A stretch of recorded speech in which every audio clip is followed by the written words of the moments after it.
everybody, and welcome to Investors Group Field. Scott Taylor and Doug Kovacs, the head coach of the Grant Park Pirates, bringing you the first of 4 games that we're going to bring you over the next 2 nights. And it's the Currie Division Final, the championship between the Vikings from Brandon, Vincent, Massey, and the Broncos from Kenora, Beaver, Brae. Doug Kovacs, you've spent the whole year in AAA, so you don't know a lot about these guys, but you do know football.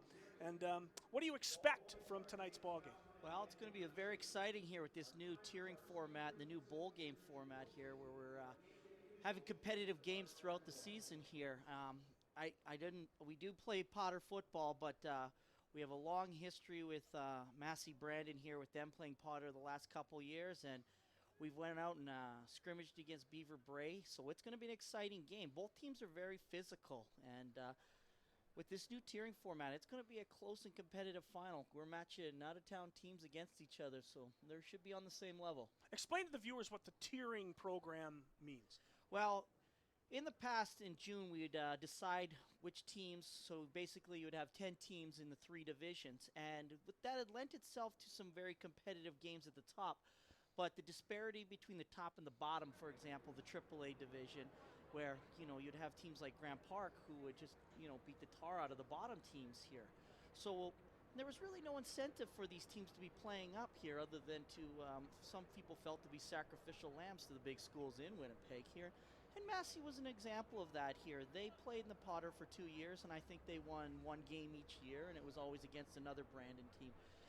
So once the playoffs come, teams are seeded 1 through 8, and then they move down divisions, and then you have competitive games. So the bottom of the Potter now has an incentive to play. They go and they play AA schools, which is very close, in competitive balance. And this is what we're going to see here tonight.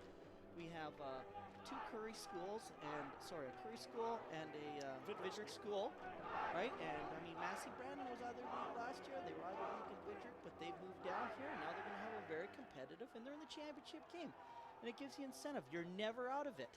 Yeah, I really like the way they've done it. Even with Division 4 now, the games were played over at Bison East Field tonight. Okay. And it gives everybody an opportunity at least to play on championship weekend. It gives them a chance to get to the big weekend at the end of the year, no matter how difficult your season might have been. Massey, toward the bottom of the Vidrick, gets an opportunity to play for the Currie Division Championship. Absolutely. And the best part about it, too, is we were finding that in June, you really couldn't make a judgment of what you were going to look like in the fall. And we've modeled it after the NCAA BCS model, where they showed us last year competitive games are exciting in the playoffs. You no longer have this number 1 ranked team playing an 8th ranked team, and you have a 56-0 blowout in the first round. You've got to win. And over the years, we found, too, just being head of this tiering committee, that there were some championships that were going up where teams didn't really have to work for it. They were seeded in June. Their team looked a lot different in the fall for whatever reason. And now you've got to play football for 10 weeks, not 2, where you had one tough game in the regular season and 1 tough game in the playoffs. You've got to play football for 10 weeks, and that's what we want. There's been very few complaints, and the only thing I've ever heard is people don't like the level of competition. They don't like having to play a tough game every week. And that's coaches talking, isn't it? Well, it is. You know what? You don't like it? Come up to Potter, because you don't get a week off. Exactly. Cade Turnbull kicks it off. It's taken by number 22 of the Broncos, and Farrell down at the 38-yard line. So we're away. We got a ball game. It's Beaver Brae from Kenora against Vincent Massey from Brandon. The first game of 4 games this weekend that we'll be doing right here. The championship weekend of the Winnipeg High School Football League. This is Beaver Brae's first appearance in the championship game since 2001, when they won the initial A Division championship. And Chris Penner, head coach at Beaver Brae, does a heck of a job getting these kids ready to play every week. And you're going to see a very physical Bronco football team. Dylan Andrews, the quarterback. Andrews turns, hands inside to number 81, Eric Malillo, an odd number for a running back. Well, you're seeing more of that nowadays. Kids wearing the numbers they like. St. Paul's had an 82 for a tailback this year. I think that came more because of injuries to some of their key players. But, kids are going to wear what they're going to wear. They see their favorite players wearing different numbers, too, so they try to mimic that. Andrews under center. Calls the signals. Two receivers wide, full backfield. Andrews back. Left-handed thrower. He tosses it. Yeah, I had a chance to work with the quarterback from Beaver Brae this summer at the WHSFL quarterback camp. He came in. He was very impressive. He's an athlete. He can run around too. He's got great mechanics. And I'd had a lefty at Grant Park for the last 3 years, so I spent a lot of time working with him because they just throw differently and they think a little differently. It looks different to a receiver, It too. does. You know, we had Matt Garfield at quarterback for 3 years, and when he graduated, I swear, we dropped so many balls this spring because we were just getting used to a righty again. Here's a guy we came to see, the punter, Connor McCardle. Boy, can he boom it. He's got a big-time leg, maybe a CIS leg already. Well, we got a good return coming back here up the right side. Lots of blocking, good return, and a great tackle. A great tackle by number 3, Chase Neufeld. No, you're going to see some interesting things out of Massey here. They're a very non-traditional football team. I tell our guys whenever we played them, just expect the unexpected. They'll show up and they play some funky defenses, and you know they'll do some things on offense trying to get their playmakers the ball. So it'll be interesting to see how far they've Coach come. Steves comes from a long line of guys, of Steves family members who have, who have rewritten the playbook. That's true. David Bakowicz under center for Vincent Massey. Full backfield, 4 receivers. Handoff inside. Good job by number 30, Tyler Rowan. He'll carry the ball a lot tonight. We expect to see Rowan and Malello do most of the ball carrying in this game. Two very run-oriented offenses here. Yeah, you're right about Coach Steves too. 2011, we played them in a quarterfinal game, and he came out in our offense. They had installed it. I'm not kidding. They came out in our offense. Our kids came off, and they said, "Coach, they're running our stuff." And it was neat to watch someone else run the exact. We're very unique at Grant Park too. Maybe a little bit more traditional with our split back veer, but he came out and tried to run it at us. Unfortunately, our kids see it every day in practice, and we were able to shut it down. An offside call on this play, likely against Beaver Brae. The blitz was on, and the blitz was across the 1-yard restraining zone pretty quickly. Now, Beaver Brae is going to be aggressive. They're big. We played them in 2013 out in Kenora. Took the kids on the bus out there, played them, and they matched up very well with us in size. It was just, you know, the big school with the speed really hampered their efforts that day, and we were able to close on them. They're big kids out there. So it'll be first down for the Brandon Vincent Massey Vikings. It'll be 1st and 10 from the 44-yard line of Beaver Brae. Bakowicz in the pistol. Full backfield, 4 receivers, 2 on each side. Bakowicz inside handoff to Rowan again. Tyler Rowan takes it for about 5 or 6 yards. Now they're trying to make their money right now running off tackle here. That's 3 plays in a row. Beaver Brae's going to have to find an answer to this real quick here. It's going to be a long day because once you start getting going off tackle, you get worn down. And those 3- and 4-yard carries become 7-yard carries, and then they become 40-yard carries. So you need to be physical at the point of attack and not let it get started. Rowan has carried the ball on every play so far for the Vikings. Bakowicz again in the pistol. Same set, moving over to an H-back is Rowan. And Rowan inside, and they stuffed that one. Great job defensively by Beaver Brae. Well, a lot of penetration there, trying to run the counter gap off tackle here. A little slow hitting play as opposed to their strong, fast hitting off tackle plays. But Beaver Brae wasn't fooled on that one. They come up the field. That's what stops power plays is penetration. Get that back, not moving his feet forward, but trying to find a cutback, and then you just rally to the football. So it'll be third down, about 6.5. Back to punt is Michael Kurbatoff. Gets off. It's a low liner. Taken by number 12, Jackson Penner. Penner hit, escapes. He won't escape for very long. Penner taken down about the 11-yard line. So it'll be 1st and 10 for Beaver Brae from their own 11. This is the first game of 4 here in the Winnipeg High School Football League Championship weekend. It's the Currie Division A Division Championship, and if you're confused, we tried to get Coach Kovacs to explain it, but Vincent Massey, yes indeed, was a Vidric team during the season. They are playing for the Currie Division Championship because of the seeding. Because of the seeding. They had finished in the bottom 4 of the Vidric Division, which dropped down to play the top 4 of the Currie Division. We found... It's like British soccer. Kinda. There's a bit of a relegation, but what you're doing is you're getting competitive playoff games.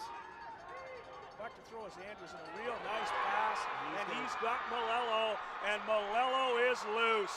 It's a race to the goal line, and it looks like Eric Malello is going to win it.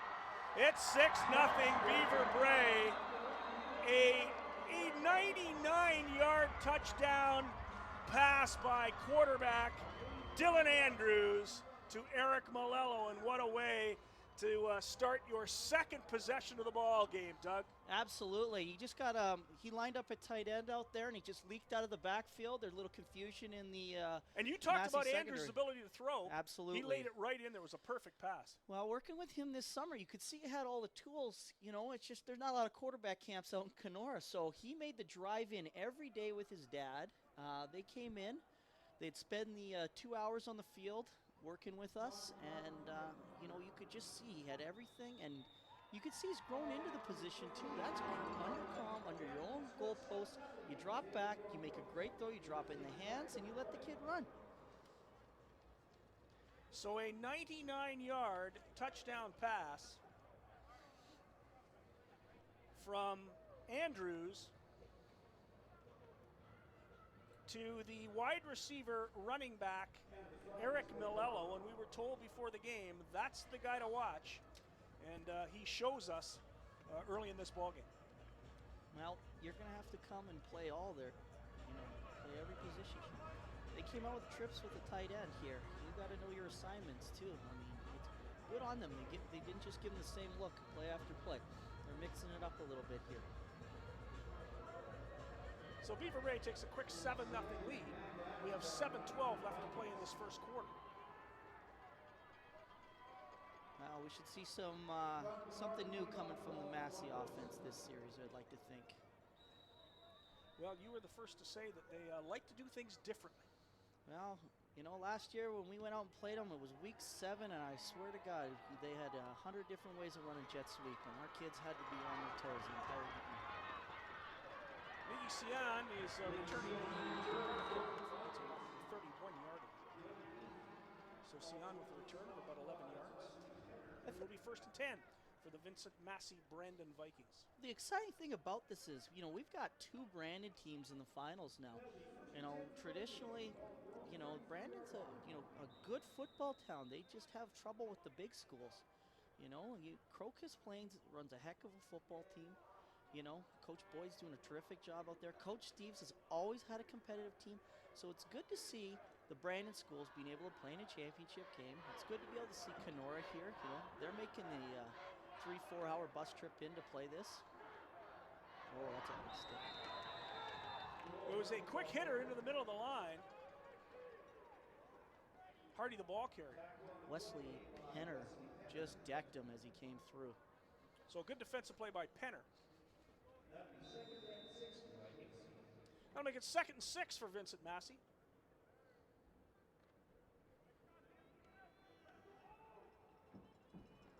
Bakowicz, the quarterback for the Vikings. Again, full backfield. Hardy in the H-back. Bakowicz to pass. Oh, that's going to be interception. Picked off. Yeah. Right in the hands of the receiver. He couldn't hold it. And once again, a pick, this time by number 80, Sebastian Trask. I think that was Jacob Rasmussen. Was it 87? Rasmussen? 87? I think it might have been him. But anyways, yeah, Kenora comes out and they play press coverage on him. And the receiver stopped, moved his feet, got jammed. Ball comes early. Quarterback threw on time. Receiver's just late. Bang, off that top of that helmet and up in the air it went. That's tough. So Bakowicz's pass picked off, and Beaver Brae gets 5 on the first play from scrimmage. Good hard run by number 38, Percy Wickham. We can see Kenora here has gone to 4 receivers and a tight end set with 1 back, trying to spread them out here, take a linebacker out of the box, but still maintain 7 gaps to run through. So we'll see how that pays off. You know, in the first series they didn't have it with just their traditional eye. Dylan Andrews at quarterback, he's under center. He missed the handoff, and he'll throw long once again. A good throw, but just over the outstretched arms of Connor McCardle, and there is a flag on the play. I think Beaver Brae's going to get a legal formation. They didn't have enough guys on the line of scrimmage here. So depending on what Massey wants to do here, yeah, so Massey's probably going to decline it and have him punt. But if they take the penalty here, it's going to give Beaver Brae some more life. So it's a legal procedure, and you're right. It's been informed. So that'll make it 3rd and 5. Out comes the punt team. That's a smart play here. Pin him deep. Hopefully he can get another turnover and take advantage of it. Or, you know, Massey's first punt wasn't that great. If you can just keep kicking him down the field and them not being able to kick it out of trouble, you might be able to just win the field position battle playing that way. We don't have much of a wind here today, so I don't think either coach is that concerned about that. Phoenix Nolasco and Ryan Lowen deep for McCardle's punt. He hits it short, and a fumble. That's going to be... And smartly, number 24, Ryan Lowen, just picks it up. The short man fumbled the ball, muffed it. Lowen got on top of it at the 14-yard line. So Massey will take possession, 1st and 10 at their own 14. Now Massey's got to get these nerves out here of you know, playing in the big stadium. I was reading online today in the Canadian Football Chat how you know, Massey wasn't concerned about playing in IGF here, and Coach Penner was the exact opposite. He was saying he needed to get his troops here early and get that wow factor out of the way and get the nerves out of the way. So maybe Coach Penner's early game plan has paid off because they haven't made a lot of mistakes here. Bakowicz, hands to Rowan. Rowan hit twice and then stays on his feet and gets the first down. What a great bit of running by big number 30, Tyler Rowan. He takes it out to the 26-yard line, a gain of almost 12. It'll be 1st and 10 once again for the Vikings. Well, Massey got away with a big hold there right at the point of attack. One of those Bronco kids went down, got tackled from behind. But you could see the power of him running off tackle. I think they had him twice. They were dragging him, and he broke those tackles. 2 more kids hit him, and then thank God they finally wrapped him up, or they'd be partying in the end zone right now. So timeout in the field. There are 4 minutes and 9 seconds left to go in this first quarter. Beaver Brae leads at 7-0 on maybe the play of the year, a 99-yard touchdown pass from Dylan Andrews to Eric Malello on the 2nd possession of the game for the Broncos.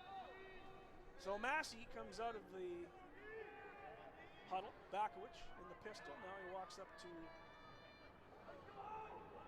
center, takes the snap there. The I formation. 2 receivers both ways.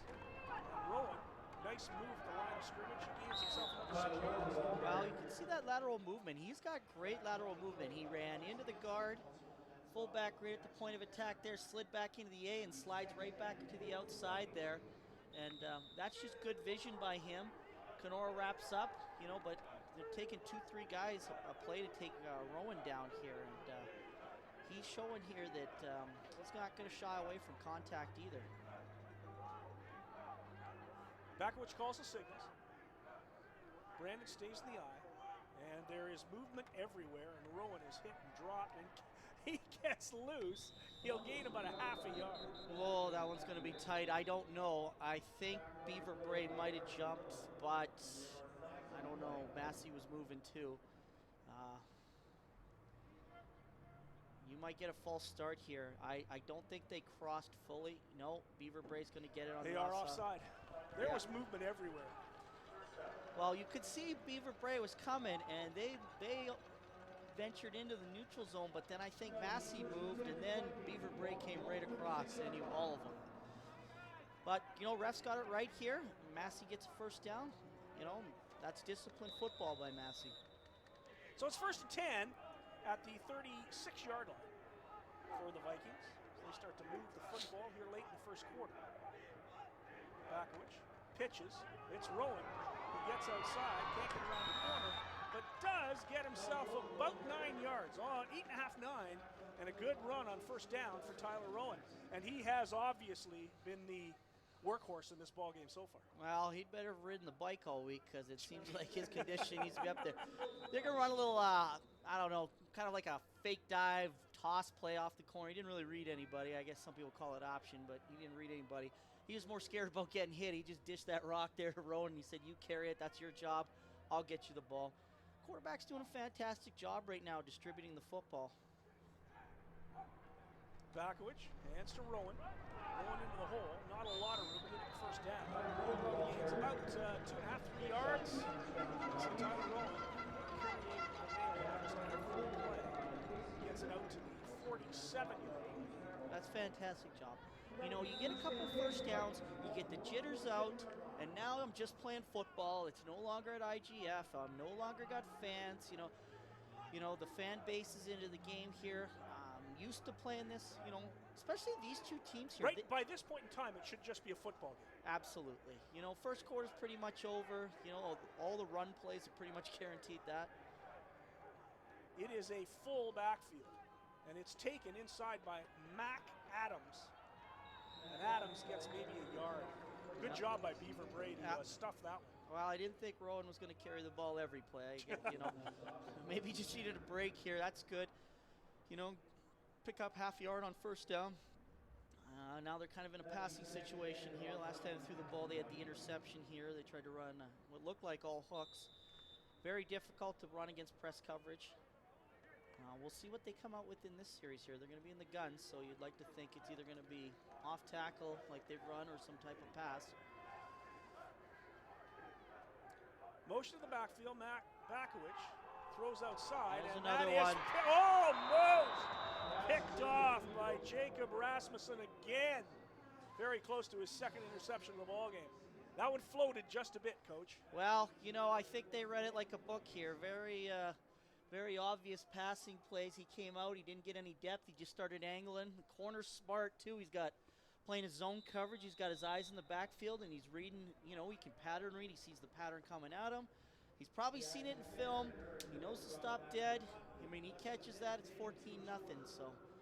You know, you see these kind of things happen here in championship games. I mean, scouting is everything, you know, and kids are well prepared to play these games. And I'm sure these guys did their homework, right? Because, I mean, you're in a championship game, there's nothing, you know, you're not saving for anything. That's right, exactly. There's no tomorrow, as they say. No. It's all about tonight. And right now, Beaver Brae has great field position. Rowan's punt taken by Jackson Penner. Penner gets it back to the 45-yard line of Beaver Brae. We were talking to coaches before the game, and all of them said, look out for Jackson Penner and Dylan Andrews and Eric Malello. Well, Andrews and Malello have already teamed up for the first touchdown of the ballgame. Malello in the backfield, Andrews under center. The left-handed quarterback of the Beaver Bay Broncos pitches to Malello. He's got some blocking and he gets outside. Now he's going to get a first down here and maybe a little bit more. Almost a 15-yard gain for Eric Malello. Yeah. Give it 13 and a half, 14 yards for Malello. Another first down for Beaver Brae. Well, these kind of little toss plays work here, you know, in the lower division here. You don't have the big physical corners sometimes. You know, everybody tries to hide their guys somewhere, and it looks like Massey's trying to put their smaller guys on the outside, you know, so running to the outside here and trying to make them make a tackle against your big physical backs might be the way to go. First and 10 from the 51 of the Massey Vikings. Andrews, again to Malello. He's got some room inside, and he'll get about 6 yards. 6-yard gain for Malello. He's already moved it, well, we're talking a 5-yard gain. Takes it to the 46. So it'll be 2nd and 5 for Beaver Brae, and that'll do it for the first quarter. 1 quarter in the book. Scott Taylor and Doug Kovacs live at Investors Group Field. It's the first of 4 games this weekend for Winnipeg High School Football League's championship weekend. It's the Beaver Brae Broncos 7. The Brandon Vincent Massey Vikings 0. We've played 1 quarter. We'll be back with the second quarter right after this.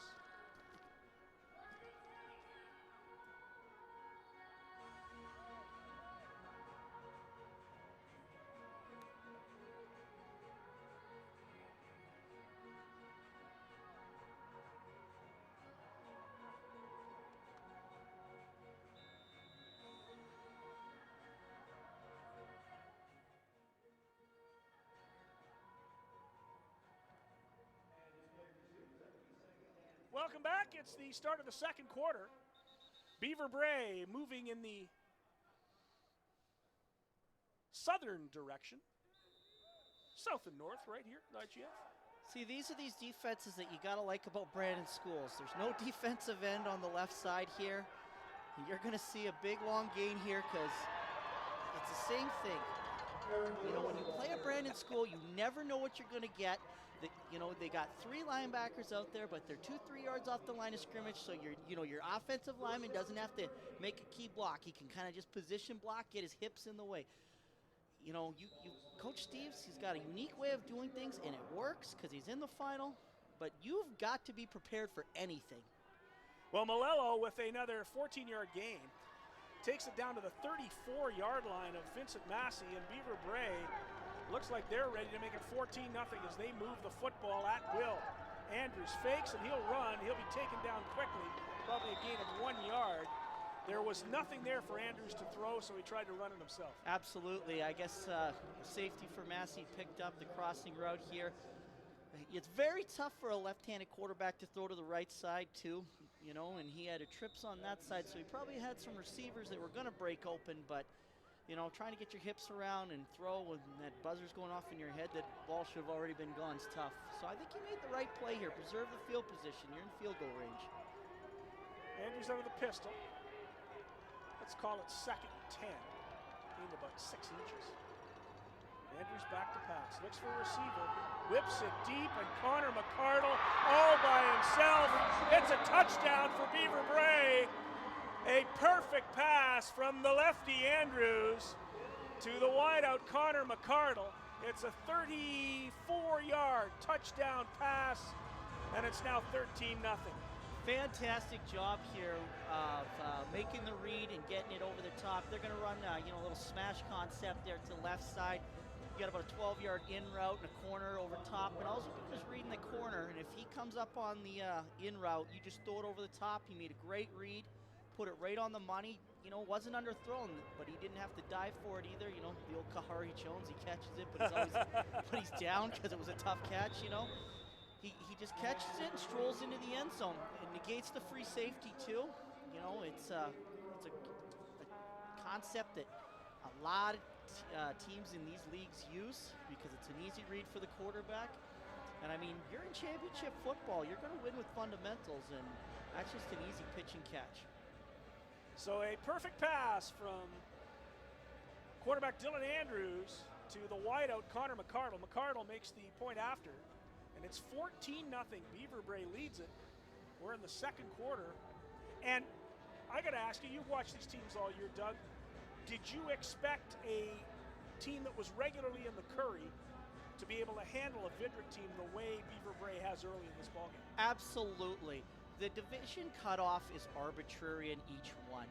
You know, you got 1, 2, and 3 at the top of the Potter, but 4 through 12 are basically the same football team, and it fluctuates year to year. I mean, you know, one year you're not as good as you could be 4, and the next year you could be 8, but I mean, it's this. So when you get to the middle of that Currie, middle of the Vidrick, the middle of the Vidrick to the top of the Currie is the same football team too. And the tiering committee takes a hard look at that every year. And the more we find, I mean, big schools in Winnipeg should be playing big schools in Winnipeg, you know, and not coming down here and, you know, pounding out wins against the Drydens and Fort Francises. You know, you need to be playing quality football every week. So Miggy Sion returns the kickoff back to the 31-yard line of Massey, and Massey will go to work from there. They trail at 14-0. Well, you can see these are 2 evenly matched teams. Kenora has gotten a turnover for a touchdown on a long pass and another one, right? But I mean, Massey's held their own. This is not going to be one of those games where you're just sitting there going, wow, you know, these are unevenly matched teams. You can both see that they're, you know, Kenora's taking advantage of some breaks, but Massey could have the same ones too, you know. If the tailback breaks a couple more tackles, we could be sitting at 7-7 and not 14-0. That's true. Good pass from Bakowicz to number 81, Kate Turner. We can see Massey's got the better running back here. He's got a little bit more speed and a little bit more vision, but Kenora's playing more of a team game here, distributing the football around. So Bakowicz up under center. I formation once again. 2 receivers both sides. Motion and a pitch. It's Rowan. If he gets outside, and he does, Rowan gets the first down. Good job by Tyler Rowan. It's been a good job the whole game for Tyler Rowan. He gets himself about 10 yards. I'll give him 10. Be a first down. All the way out to the 45-yard line of Massey. Make it 44 and a half, 44 and a bit. Well, you could see the little corner up there, number 3. Chris Neufeld is out there, and no fear. He's gonna make the play. Nice crack blocks coming down to get Townsend outside, right? And then down the sideline they go. If Neufeld doesn't make the tackle, it's a touchdown for Massey. They're playing as tough as they can, trying to hold this guy in. Rowan again. He'll get himself another 5 yards. Tremendous first half for Tyler Rowan. Now what has to frustrate him is he hasn't been able to put any points on the board. Well, he's got to be close to 60 yards yes. rushing. Absolutely. Easily. That's a pretty good, first half. But I mean, Beaver Brae's bending, but they're not breaking here. They might wear him down before he wears them down. You can see 3-4 guys are hitting him every play, and they're not taking turns battering Beaver Brae. They're just going one player at him all the time. So the elite official didn't like something. Where they had set the ball. They move it back right on to the 50-yard line. Well, that's an old technique there. Center picks up the ball, moves it a yard forward, and everyone sits down on you're already 2nd and 9, 1st and 9, right? But, this is a wily officiating crew. I'm sure they've seen this before. Bakowicz gets nothing. Now, did that look like a designed play to you, or did that look like a broken play? Nope, that was the design one. They'd run that one earlier with number 13 there, and he had lost yardage on that play too, the one time they hadn't given it to Townsend. So this time they're going to get to that same type of play, fake it, and try to run the quarterback the other way. And again, Beaver Brae not having it. Seems like Townsend's the only one that's going to move the sticks for him tonight right now. Some other kids on Massey need to step up, to make this a good game. Rowan back to punt.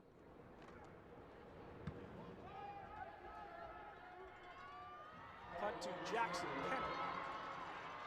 And Penner's dropped it at the 37, 38-yard line. And that's where Beaver Brae will start, 1st and 10. Now, good kick. The whole thing about punt return is you have to catch it in the air. As soon as it bounces, you lose 20 yards, right off the top. So I'm glad to see him catch it in the air. And create a situation where a fumble comes into play. Absolutely. All it has to do is touch a player. Well, And it looks like a giant fire drill out there as soon as that happens. Kids diving everywhere, and that's when, ankles and knees are in the place, right? So Dylan Andrews under center. 3 backs in the backfield. Inside handoff and a quick one.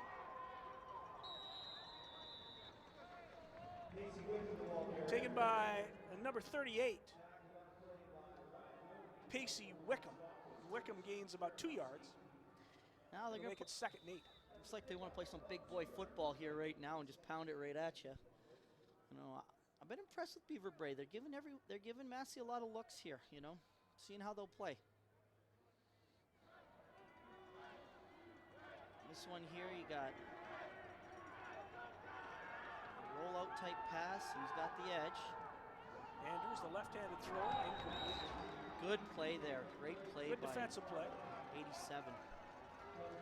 Handled nicely by 87, Phoenix Zelasco. So Zelasco breaks up the pass. That'll make it 3rd and 8. And the punt team comes in for Beaver Brae, the big guy, Connor McCardle, will punt it away. They were talking about McCardle before the game, saying that right now he has a CIS kicking leg, and we've seen that in this ballgame.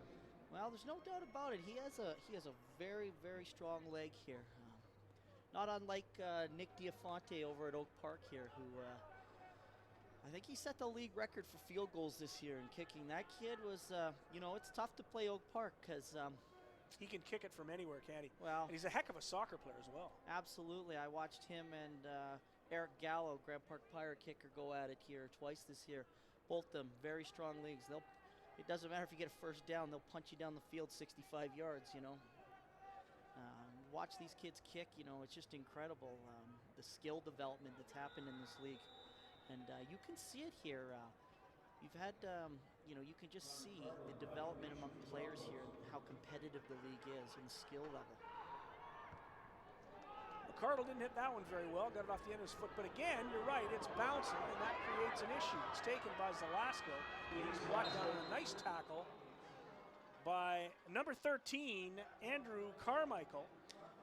Well, Andrew's going down the field there. He got knocked down by the corner, but championship game, he's not going to stay down. He gets up, rallies to the football, makes the tackle. And makes a great tackle. Tremendous open field tackle by Carmichael. Because if he doesn't do it, no one else is going to be out there to do it. He's got to keep that contained. So Zalasko brings it back to the 50. It'll be 1st and 10 for Massey from their own 50-yard line. They trail 14-0. We're in the second quarter. 5:25 left to go in the half.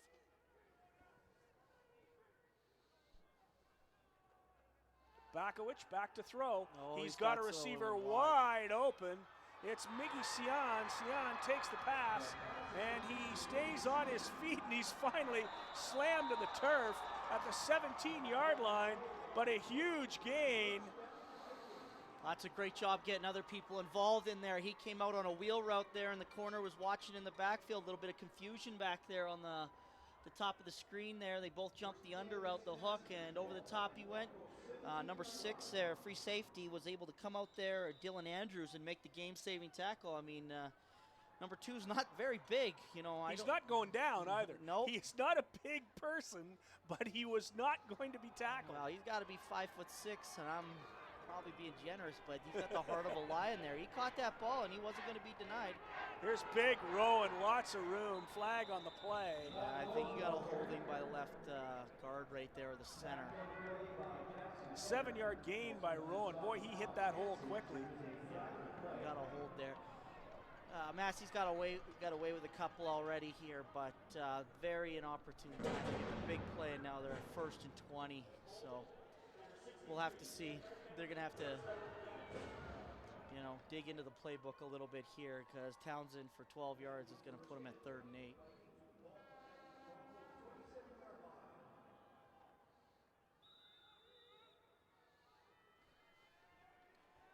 So that'll make it 1st down and 20 for Vincent Massey. And Bakowicz in a passing situation. He is in the pistol. 2 backs in the backfield. He'll inside handoff to Mac Adams. Adams gets himself hammered for about a 3-yard loss. Now, it's the second time they've run that play out of a similar formation, and Adams has now got 2 carries for, minus 4 yards. It's not been paying off here. So second and 20. We'll call it a 2-yard loss. It'll be 2nd and 22.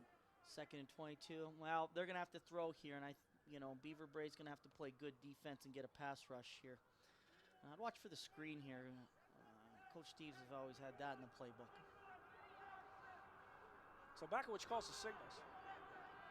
1 back, 4 receivers on the left side, and he goes the right side to, and it was not picked off, and we'll get a pass interference call.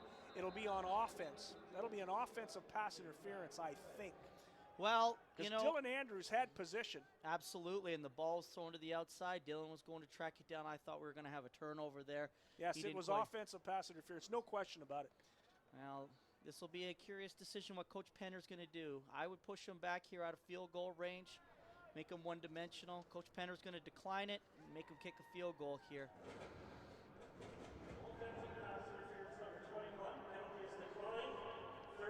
So it will be 3rd down and 22.5 yards to go. I think they just called punt team. I'm not sure.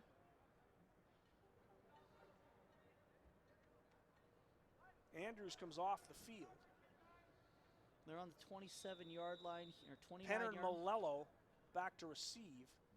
So it looks like Rowan is going to punt from the 40-yard line. I'm not buying this. This is a fake here. You don't punt. He did. He punted. Oh, and over the head of Malello. We'll see what he does here. Is he going to give up? He's going to run it out, and he gives up the single. So Vincent Massey gets on the board, a 40-yard single by Tyler Rowan. That makes it 14-1. Yeah, backs weren't deep enough in the end zone there. You don't want to be parallel. You want to be able to come up and field it, not, try and catch it on the top of your helmet. But do you not think, of the 14-0 lead, giving up a single point and getting the ball at the 35 is probably a good thing? I'd rather have the touchdown. We practice it every week. Miss field goal, punt out of the end zone. Guys, they kind of think you're going to give up the single a lot once it goes in, and that's when you can get that big return. You can get the wall set up. You just got to beat the center that comes down the field and tries to direct the return to the short side. But 35-yard line is not a bad place to be. 3-minute warning. 3 minutes left to play, a little less than 3 minutes, 2:54 to go here in this first half. 14-1, Beaver Brae leads it. Dylan Andrews under center, fakes the pass, tries to go deep, and his receiver didn't turn around. He was looking at the football through his ear hole. Yeah, tough one there. They try to little pump fake and go, look inside. It's aggressive here at 2 minutes left. A lot of coaches will just run the ball and try and get to halftime with a 14-1 lead. That'll make it 2nd and 10 from the 35. Pass is intended for Rasmussen. So Andrews now in the gun. There's 2 backs in the backfield. 2 inside receivers deep. They'll go to the line. 2 wide receivers on the line of scrimmage. Big rush. Whoa. Pass inside, picked off. And this could be dangerous. It's a good tackle at the 9-yard line, maybe give him the 8, but an outstanding play by number 21, Joel Facia. Oh, absolutely, absolutely. Facia with the interception, and that sets it up. Absolutely. He's sitting on that screen. He's not buying it. Left tackle over there let the defensive end in too quickly. Didn't get enough pass protection, didn't get enough hands on him there to slow him up, so the quarterback was rushed. He's trying to not take a sack, which, should have been the right call right there. Take a sack and punch yourself out of trouble. I think you're going to see Townsend 3 times in a row here right now, trying to make it 14-8. Here's Rowan. He's hit at the line, and he's dropped for a loss. Good job, Currie, responding there. They're in a tough position. I really like the coming off there. The offensive guys, they gave up the ball, but they're high-fiving the defense as they're coming out, and everyone's excited to play. It's easy to hang your head, and say, okay, let's give them 7. That was exciting there. Here comes some big boys. So it's 2nd and 11.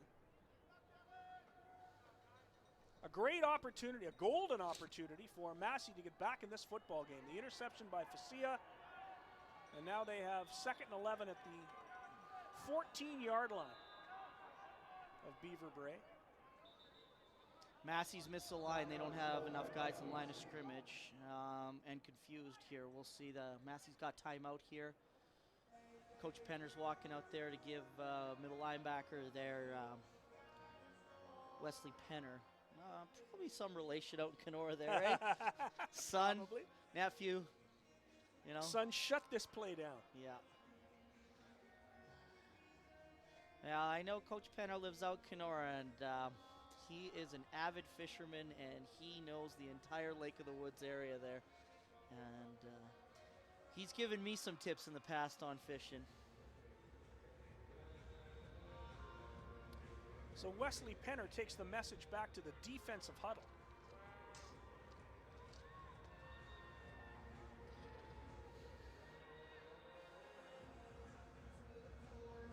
Now Massey's going to break the huddle here again for the 3rd time. You never want to break the huddle till the whistle's in. You don't want to give that defense a look at your formation and allow them to get a free timeout and say, okay, this is what they do. You got 21 checked in at the top of the screen. He's not a normal wide receiver, so we'll see what he's going to do. I think you're going to have just a big old fade to the top of the field. Free safety's up there. There's the pass into the end zone, incomplete. So Bakowicz threw it up for a couple of receivers with a chance to get it. Neither one of them close enough to receive the pass. Well, initially good coverage by Beaver Brae, Yes, but good then, job by Beaver Brae defensively. and then right then when the ball went between everybody, everyone kind of stopped to look up, and we'll see. 3rd and 11 here. You know, I'm gonna wondering if they're gonna throw the ball again here. You know. So it's 3rd and 11 from the 14-yard line. Massey sets up the game with 3 wide receivers, 3 players in the backfield. You got counter coming, Bill. Bakowicz escapes. There's the pass into the end zone. Oh, he's it's got caught it. for it. It's a touchdown. Tyler Rowan alone in the end zone. Tyler Rowan takes the 14-yard pass. Fantastic job there by the quarterback. He was dead to rights. Oh, he did. He broke the tackle back there. The kid had him, Wesley Penner had him around the waist. Get up, threw it, and you could see you got 3 Broncos on him, and that's not enough. And Townsend makes an excellent catch. You know, in the NFL, that's not a catch. He didn't carry it for 5 minutes. But you could see it. He caught it. The touchdown's good. And They missed the extra point, so it's 14-7. Well, 14-7 with 1:56 left to go in this first half. you could see the evenness of these two teams. Massey made a couple mistakes early in the game. Kenora pounced on it. Now Kenora's had to, play solid football. They've had a couple mistakes now, and now you can see Massey jumping all over them. It makes for exciting football here.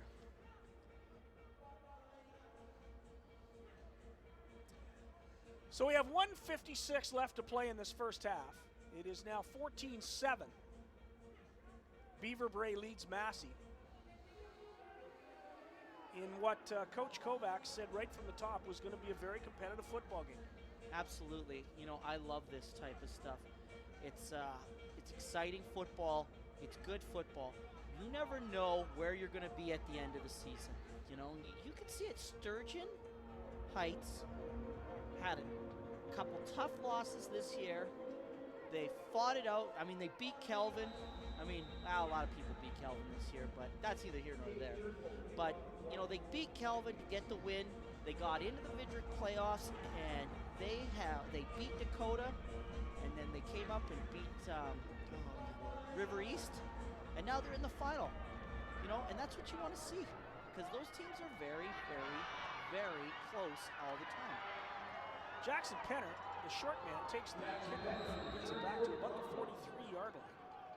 So pretty good field position for Beaver Brae with 1:48 left to go in this first half. Well, I'm hoping they stay aggressive here. They were aggressive. The screen pass didn't pay off and ended up costing them. But, took them 3 downs to get it in the end zone. We'll see what happens here. 21 out there for Massey. He's doing a heck of a job out there. He's playing wide receiver and middle linebacker. That's Facia, Joel Facia. Yeah, right now he's playing the defensive end here at the bottom of the screen. Now he's playing the second defensive end at the bottom of the screen. Andrews hands off to Morella. He's got nowhere to go. Turnstile there. Right guard didn't block anybody. Center didn't block anybody. And that's tough to beat 2 guys at the point of attack. Well, that's what Massey does. They're not traditional. They had 2 defensive ends on that play, and people are kind of trying to figure out who to block. They'll confuse you. They're going to come from all the angles, You've got to be smart, and you got to be sharp, and you got to be physical. So 2nd and 11 for Beaver Brae. They lead at 14-7, 1:30 left to go here in the first half. Andrews under center. 4 wide receivers and a penalty for too much time. Tough one here. That'll make it 2nd and 16, almost 2nd and 17. I'd like to see Beaver Brae get back into the 1 back, 1 tight end type stuff. That's where they got their 2 touchdowns from. Running that type of stuff here. They've gone away from it. That's the problem with offensive coordinators, though. As soon as something starts working, you think you're smart and everything will work, right? Oh, man. Well, Kenora's going to have to play defense here. Beaver Brae is going to have to stop them here, and there's going to be plenty of time on the clock here. for Massey to do something. That was a very interesting wholesale change. Well, you don't want big guys running down. It was a loss of down.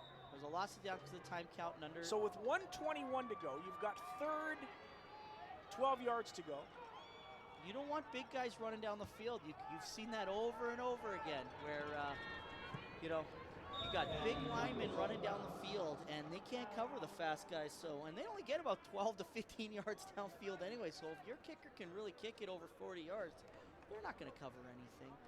Most teams, you'll hear punt team yelled, and you'll see wholesale changes coming out on the field all the time. You want linebackers and defensive backs and running backs and tight ends running down the field to cover stuff. So it'll be 1st and 10 for Massey from the 41-yard line, their own 41. They have plenty of time at 1:14. Massey's going to be aggressive here. You see off tackle here, I think. Bakowicz inside to Rowan. Tyler Rowan is taken down quickly. We got a hold in the backfield? We might have a face mask at the... No, you got a hold there, right tackle. It's pretty obvious when you see the Beaver Brae kid go down, and it's not on his back, it's on his side, on his hip, and that's generally what you see when you get that jerk and they come down on the hip there. Whenever you're talking to the referee pregame, they ask you what you would like, what they should be looking for, right? And I always...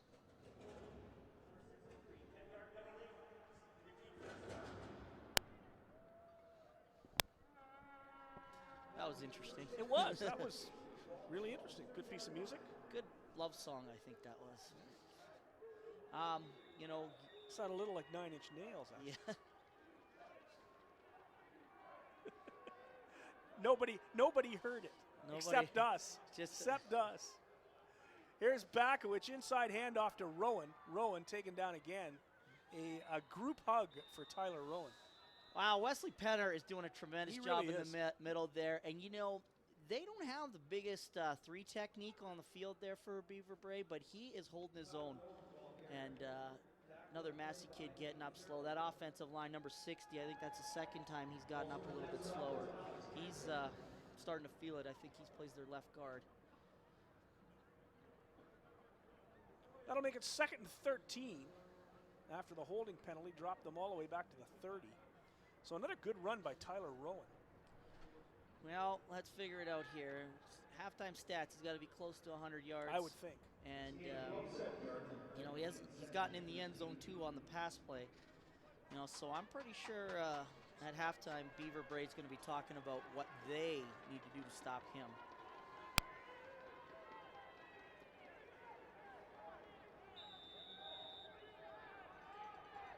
Okay, 2nd and 12. Make it 2nd and 13. Bakowicz is under center. He's got the I formation in the backfield. 2 receivers right, 2 receivers left. You can see 22 there playing the nose tackle. He's not a very big kid, but you got a little twist inside. They're trying to get allow him to use his speed, but they ran right where he vacated, and they picked up a couple more yards there, another 10 yards. That'll make it, that'll give it 5. That'll make it 3rd and 6. Yeah, almost 3rd and 7. And Massey will be punting with a minute left to play. Well, they're punting into the wind here, so I'd expect Beaver Brae to come with the punt block. They're already going to get good field position. Massey kicker's hasn't shown that he can really boom it, so I would suspect that they're going to come and try and block this one. And that would be their standard football coach strategy on this play. So Rowan back to punt. Malello and Jackson. Jackson Penner to receive. Here he comes. Off the edge, missed it. And again over Malello. Great catch. Yeah. If he can That's a receiver. He can get outside. Oh, they had the wall set up, but he didn't read the block quite right. Yeah, great catch over the shoulder there and takes it down. They start from the 36-yard line with 49 seconds left to play in this first half.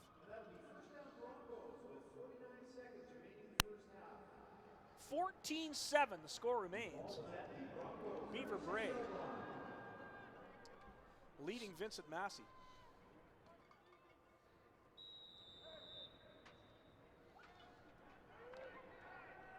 So one final opportunity for Beaver Brae to close out this first half.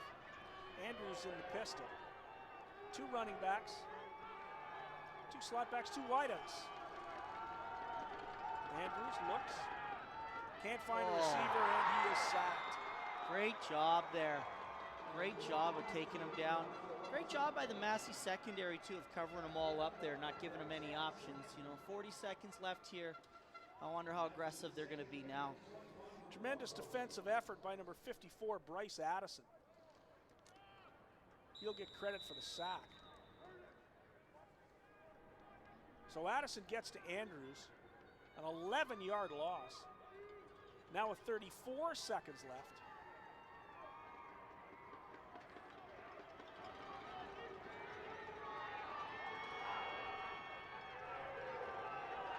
They'll probably just run out this clock. Yeah, you got It's a a toss pitch play here. to There's your Malello. crack. Great job. 2 missed blocks on the perimeter. Number 11 comes up, makes the tackle there. Beaver Brae's playing for halftime. That's good. Once the ball, unless Massey calls timeout here, there's going to be about zeros on the clock when it's snapped. So one would suspect Massey will come hard, except that they're just going to go into the victory formation. No, they're going to let it go to 0. I've seen it before where the kid just gets too happy and snaps it, downs it with 1 second left. Gives the other team a chance. He doesn't this time, and that'll do it. It's the end of the first half, and a tremendous first half. We saw some outstanding play by running back Tyler Rowan from Vincent Massey. Also some tremendous plays by quarterback Dylan Andrews and his 2 wide receivers, Eric Malello and Connor McCardle. And what we have is a 14-7 ball game at halftime. This is the first game of 4 games we're going to show you right here. It's Winnipeg High School Football League Championship weekend. We'll be back with the second half right after this.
Welcome back to Investors Group Field. Scott Taylor and Doug Kovacs for the second half of our first game of our doubleheader tonight. It's the Currie Division Championship.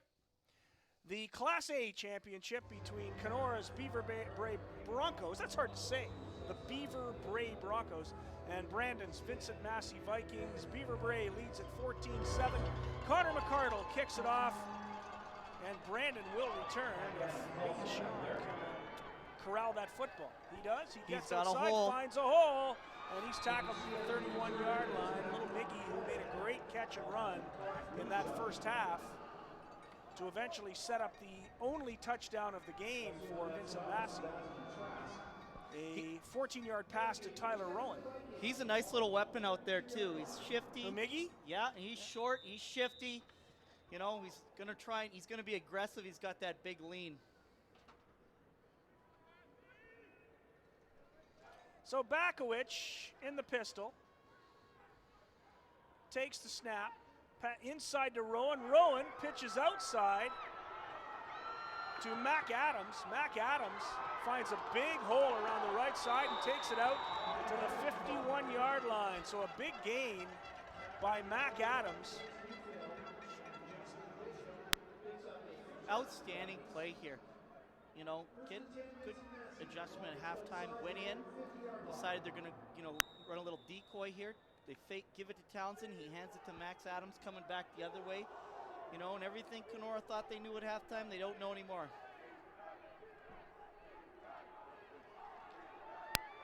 Bakowicz under center. Massey in the I formation. Inside handoff. Quick hitter to number 50, Joel Hardy. Hardy gains about a yard. There's a flag on the play. Interesting to see what this call is going to be here. It might be a late hit against Kenora.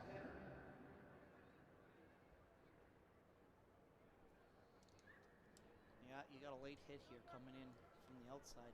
There's a flag on the play. So we'll let these officials get this sorted out.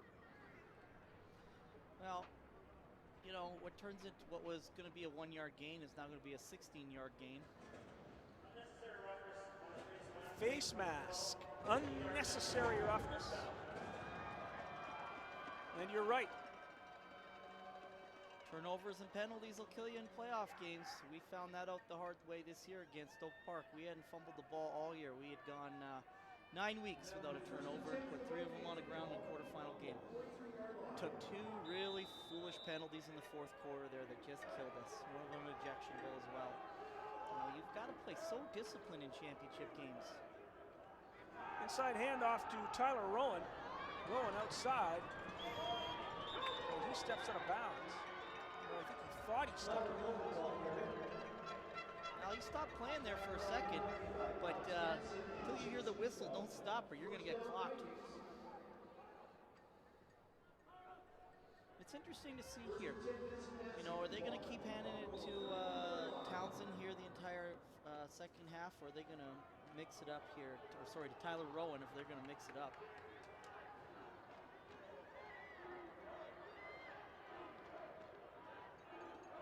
Hardy and Rowan beside Bakowicz. Hardy becomes the H-back. This is their counter formation. Rowan hit, tries to move forward. Great defensive play and a lot of quickness. Again, this time, number 38, Pacey Wickham. He's had a heck of a ball game. Absolutely here. You could see the delayed handoff here coming off. Looked like they're trying to run outside zone there, but Beaver Brae got the helmets in the gaps and were coming up the field right away. That was snuffed quickly by Wickham. So make it 2nd and 13 for Massey.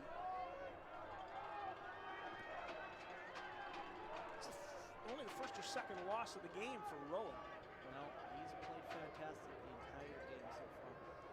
They're going to swing it out here. Bakowicz, he's under pressure. He's going to run, and he's going to go nowhere. Well, they tried to run a little 3-man game at the top there. I think they had gotten Kid wrangled loose up there right at the end, but... Okay, you've coached for a long time. Let me ask you this question. Tyler Rowan rushed for almost 100 yards in the first half. He has been their offense. He gets holes as big as trucks. All sorts of room, and they stop giving him the football. Now, everyone's got a different philosophy. You know, at Grant Park, we run split back veer. We only got 7 plays, so we don't got a lot of choice. We're just gonna really try and be I don't know. physical. I'm not an offensive coordinator, but if I got something going that they can't stop, I'll just keep doing it until they figure out how to stop it. Absolutely. You saw it last year with Brady Oliveira and the Milano. Like, they hit a touchdown pass over the middle because they had run Brady. I think he was too tired to carry it on that play. You know, but you saw it too. You see the balance of St. Paul's. You know? I would give the ball to Tyler Rowan until he finally got up and said, I can't take it. I can't run with it anymore. There's just too much, you know, it's too much, coach. I need a break. Yeah, absolutely. Sometimes guys overthink themselves. You know, you see it with the Bombers too, you know. Oh, yeah, you're right. I went out to that Bomber game in Edmonton this summer, and they're on the 1-yard line, and they get into the gun and hand it 7 yards deep when you just need a quarterback sneak to get it in the end zone. Injured player on the field for Vincent Massey.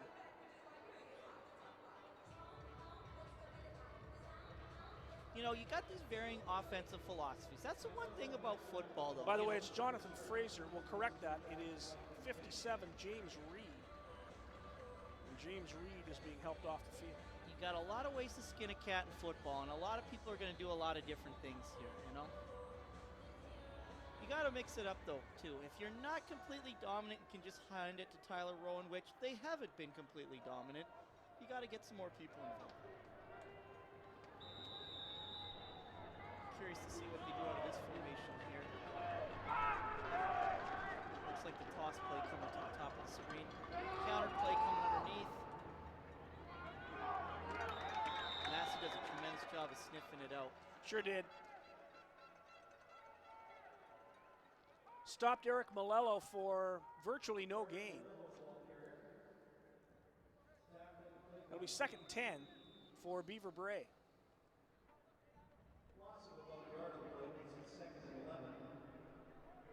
Well, you can see here now, they've gone back to some of the things that were successful in the first half, but 2nd and 10 here, I think Beaver Brae is going to be looking to pass. See a cover 2 shell up here by Massey. Pass underneath, incomplete. And now Beaver Brae will be forced to punt from its own end zone. You know, great job by Massey here. You know, it's very, very difficult as a high school quarterback to pick apart a defense that drops 8 like that. There's just really tight. It's tough in the pro game to do that. And you could see that here, you know, when you drop 8 like that and you got 2 over deep and it's just a white wall in front of you, you know, it's hard to put it on the money and then have the kid run the ball to the sticks to get the first down. So McCardle back to punt. Be a couple of steps into his own end zone. And he's going to give up 2 points. So McCardle concedes 2 points. And that'll make it 14-9. Would you have done that, Coach? Well, McCardle's been kicking the ball pretty good. You know, I might have kicked it out of there. It's tough. Right now, Beaver Brae's playing pretty good defense. I would have kicked it. You know, we kind of go back and forth on this one. He's got the wind in his face, too, so I don't know how, you know, Bomber Stadium's Bomber Stadium. Where you're sitting, the wind can feel different than where you are down at ground level, too. So they could be thinking about that, too. It's coming out of the north, and it kind of funnels a little bit. You know, you got to take all these things, all these factors into consideration when you're going to decide what to do here. It's interesting. I think they're going to have him kick off, which is interesting, too, because now Beaver Brae could get the ball back with an onside kick. Would you expect that if you were coaching Massey? We onside kick like 50% of the time at Grand Park, so well, you know. Designed or just short kicks? Designed. Oh no, Eric Gallo is a heck of a kicker, and you know, he's overshadowed by Nick Diafonte. But when we played the playoff game, he outkicked Nick. You know, he hit 3 field goals, and Nick missed his own. Well, Nick didn't miss the last one, but he missed you know, one earlier, and they, you know, they're both great legs. But you can get nice bounces and different types of coverages when you get that threat of a kickoff or a short kick. McCardle to Miggy Sion, and Miggy gets a lot of yardage coming back, takes it out over the 50, almost to the 51. It'll be 1st and 10 for Brandon Vincent Massey. Well, they got 25 yards off the kick, you know, when it was exchanged, where if they would have just kicked it short, they only would have got 10. So, you know, Coach Penner knows what he's doing down there, and he knows he can cover it. Mickey Sion is doing a tremendous job of returning. He catches it in the air, and it's full speed right away. And that's what you need out of a returner. You know, when you're looking for a returner, you don't look for the kid with the best hands or the fastest kid. You look who's going to catch it in the air and run. 1st and 10 from just outside the 50. Bakowicz fakes inside, throws, almost picked, and Rowan has a little bit of running room. Rowan takes it all the way down inside the 35 to the 33, a gain of about 27 yards. Almost picked, and yet Rowan was able to make the catch and take it down to the 33-yard line. Game of inches. Fantastic call by Coach Steves. Fantastic execution. Almost only counts in horseshoes, hand grenades, and bad breath and BO. And nuclear warfare. But, you know, you can almost do a lot of things, right? But, I mean, you've got to make that knockdown, or you've got to make that interception. And, you know, Rowan makes him pay for it on that play. Great catch by him.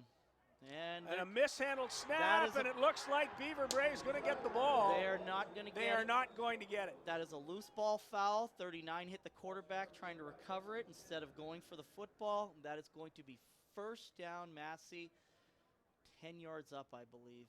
We got called for this. Yeah, there it is, loose ball foul. It's not the CFL. No.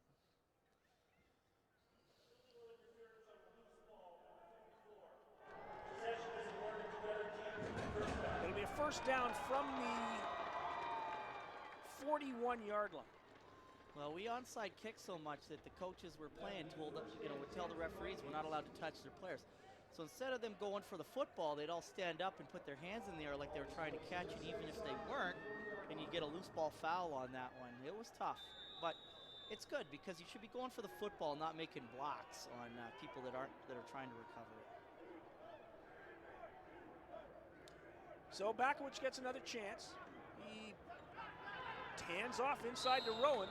That's the play that works. Rowan gets himself another 6, almost 7 yards.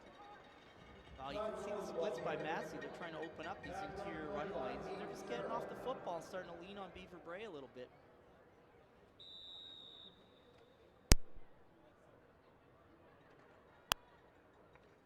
So it'll be second and we'll say 5 for Massey at the 36-yard line of the Beaver Brae Broncos. Bakowicz inside again to Rowan, and this time he's got no room. No. Okay, so now you stop running off tackle. Well, Pacey Wickham comes through and makes a stick in the backfield. He's kind of lean. They're running right a lot, which is to the short side of the field, and they're running at the smaller defensive tackle, 22 for Beaver Brae. Aiden Farrell, and I mean he's not a big kid, you know. He's got to be like 5'7", 5'8", 175, 180 pounds, you know, and they're using their big guards to lean on. Pretty tough kid playing inside, though. Yeah, you've got to have guts to play the line. You know, blocking and tackling is just heart. There's, you know, they want to talk about all this technique and all this, but when it comes down to it, you got to want to do it.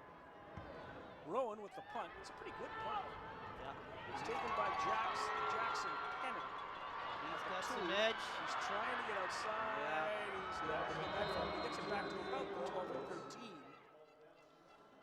Great coverage there. He ran a long way to get very little. You know, they were trying to get outside there. He just, initially they had the blocks. It's just Jackson didn't have the speed to get out there himself and take advantage of them. So as he's making his way across the field, Massey was able to redirect and make the tackle there. And you can see 4 or 5 white jerseys wrangle him down there. That's great coverage. 4:56 left to play in this third quarter. 14-9, Beaver Brae leads it. They had a 14-0 lead and have spent most of the second half in the shadow of their own goalposts. Andrews pitches to Malello. He's got some room on the edge. A nice move inside. He'll take it up to about the 23-yard line. That'll be close to a first down. Great job there getting outside there. A little nervous there. Malello had the ball in the wrong arm there, and he's got all that pressure coming from the inside out. That's where those, you know, you can't defend yourself with the straight arm, so, you know, you end up taking a shot right on the football, and down you go. Tough one there. But, I mean, great call there. They've been going outside on Massey here with some success. Well, we're going to get a measurement to see if indeed it is a first down.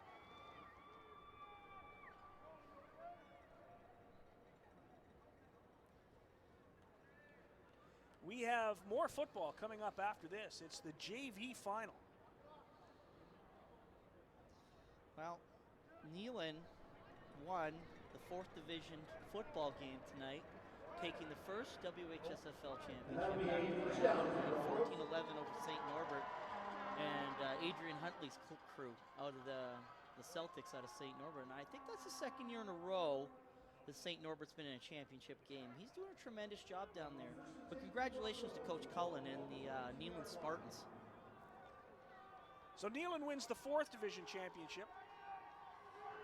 And we're essentially in the 3rd Division, the A-Division championship. Beaver Brae and Massey. 14-9, Beaver Brae leads it. First and 10 at the 23-yard line. Andrews inside to Malello. Big block. He gets outside. A really, really, really nice tackle by number 28, Did I see 28 or 26? 26, Carter Pringle. Well, you know, fullback missed him. Fullback got his head on the wrong shoulder, and Carter was able to get over the top and make the tackle. If not, he's going right down the numbers there for a big, long gain. That was an excellent job by the linebacker there to get involved in the play. You can see here, Massey's really defending the wide side of the field here. They're going to force Beaver Brae to run to the short side.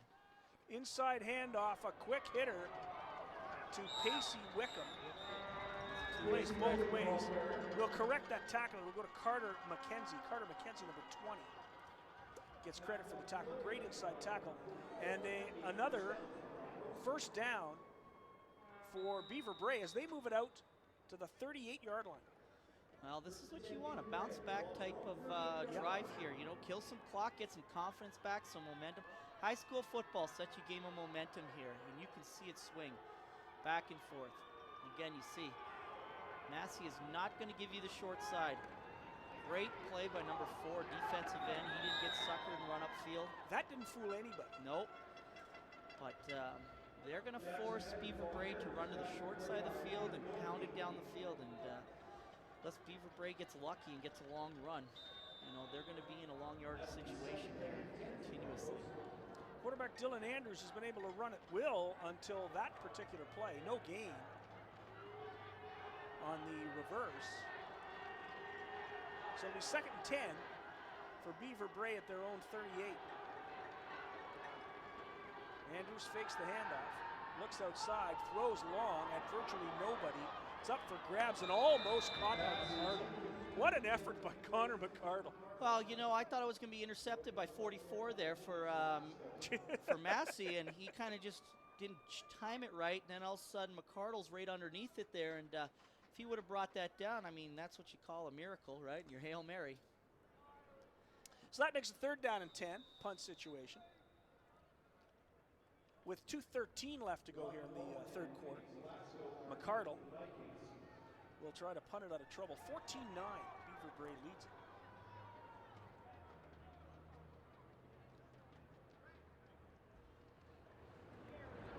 McCardle, good kick. Hits the punt. Yeah, you get a bounce. Massey cover team's going to make a, well, he's outside. Ryan Lowen has some room. Good play, Ryan. Great job. Oh, I think he was down there. He was down. They're going to blow it dead, and yes, he was down at the 53, but Ryan Lowen gets it out to the 53-yard line. Good effort by Lowen. Oh, and it bounced and hit the sideline. You kind of want it to bounce and go right out of bounds, right? And it takes a nice bounce right back to the middle of the field. That's the worst thing that can happen when it comes down the middle of the field because you got a 3-way go. Now your coverage team has to defend the whole field, whereas where you kick it up between the numbers and the sideline, you only have to defend that side of the field. So 1st and 10 for Brandon Vincent Massey at their own 53-yard line. David Bakowicz, the quarterback. Full backfield. 4 receivers wide. Fake the reverse, and there's a long pass by Bakowicz. Rowan is alone, he catches, and he could be gone. Rowan loose, touchdown!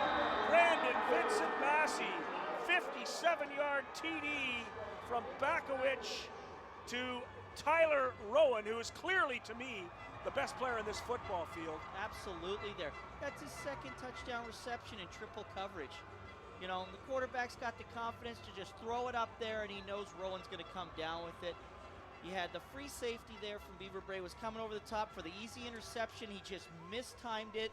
It drops right into Rowan's, you know, hands, and off he goes. You know, just 2 big mistakes by the Beaver Brae secondary here in triple coverage where they should have been able to just pick it off or knock it down. Instead, Rowan is showing that he is a gamer. Tremendous football player, Tyler Rowan. Both running and catching. He's got 2 touchdown passes. Rushed for more than 100 yards. They're going for 2 here, you know, trying to take the 3-point lead. Passing again, Bakowicz, and it is caught. I don't know what they're going to say here. The ball was on the 1 when he caught. They're not going to give it to him. No, his body was in, but the football was out. And now they're saying no catch. Yep. So no convert on the two-point attempt, and that'll make it Massey 15, Beaver Brae 14, and exactly as Doug Kovacs called, we have a whale of a football game. Absolutely here. Back and forth. You know, Beaver Brae had some... He could have caught it if he'd have grabbed it the first time, but it bounced up out of his hands, and he didn't take control of it till he was back on the 1-yard line. Yeah, that's unfortunate. You know, they had a good call, too. They had a little rub route coming out there, and they're just going to hit the receiver just when he crosses the goal line, and he bobbles it, and it ends up costing him. But, I mean, it was a great play by them. It was a good, aggressive call by Coach Steves.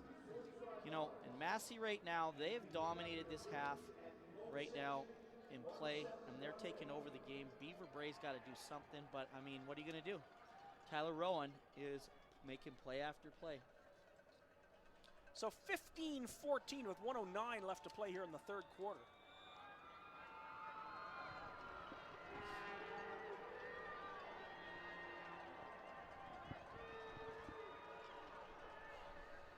Now, you can see the speed of the two teams here.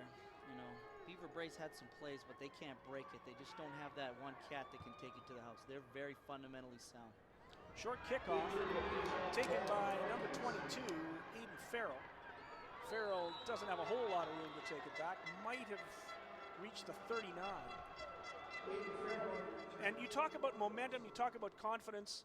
Vincent Massey now has the momentum. Absolutely here. They're feeling it. You can see their kids. They're running out on the field. They're high-fiving. They're getting ready to play football again. You know, that kick. And this was a team in the first quarter that was down on itself. Yeah. Well, you know, it's high school football, such a game of momentum. You know, a couple bad things go. It's how you respond. You know, you got to be mentally tough. We'll see what Beaver Brae does here. Can they get, you know, some points on this drive, get back out in front, you know, give themselves a spark. There's the toss play. And a good block from Malello. He gets outside. He's got some room. He's not going to go much further, but he does get himself, probably a first down. Be pretty close. Very close. Nice wide run there. He needs to go right up, pick up those 3-4 more yards instead of looking to cut back. That's where you're pushing everybody, and they're going to redirect. You need to get out of bounds, you know, pick up those 3-4 more yards, right? I mean, the worst thing you can do on offense is snap the football. You want to go one play, 100 yards, touchdown. You know, you don't want to have to go 10 plays because you can get a holding. Well, and the other thing is it's the Canadian game. You only have 3 downs. Absolutely. These long drives don't happen in the Canadian game like they used to. No. Very few teams can pound the football like that right now. You know, I watch, you know, some schools that, you know, they live and die by the I formation. But when that's not working, you know, when you can only get 2-3 yards on first down and, you know, you're one-dimensional on second down because you're trying to establish that run, I mean, you end up punting a lot. They don't even do it in the CFL anymore. Well, in a passing league. It's hard to take it 70 yards. Paul Lapoli said it best. I think it was this morning or today. He said there's a lot of teams CFL that aren't even interested in running the ball whatsoever, except for Calgary, you know? Malello has no room at all. I mean, he's taken down right at the line of scrimmage. Good defensive effort by Vincent Massey. Absolutely. Malello's gang tackled for no gain, maybe a half a yard. That'll make it 2nd and 9.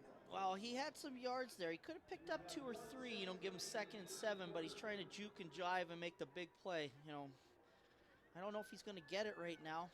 He needs to be physical and drop that shoulder and get him to 2nd and 7 where they can give him the ball again. Right now, it looks like they're going to try and throw the football here. Andrews takes the snap. He's got plenty of receivers. Oh, good pass underneath. Jackson Pennard takes it down to about the 48, maybe the 49. He won't get the first down. He'll be short by about a yard. And that's the final play of the third quarter. Great. So some decisions to be made as we break for the quarter break. Absolutely here. Nice crossing route. Comes across, gets the ball, stiff arms the kid, you know, and works his way, drops his shoulder, and gets as close to the first down he can. Gives his team a chance to get a first down here on 3rd and, you know, I'm going to go with 3rd and a yard in a bit, but it might be, yeah, it's 3rd and a yard, right? So, boy, it's going to be close. The way they've spotted it.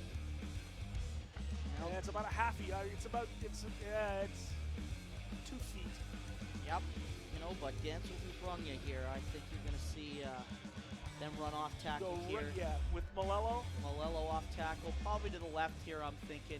Massey is not giving you the wide side of the field. You can see they got 2 defensive ends to the outside down here. They've got safety and a half playing the alley.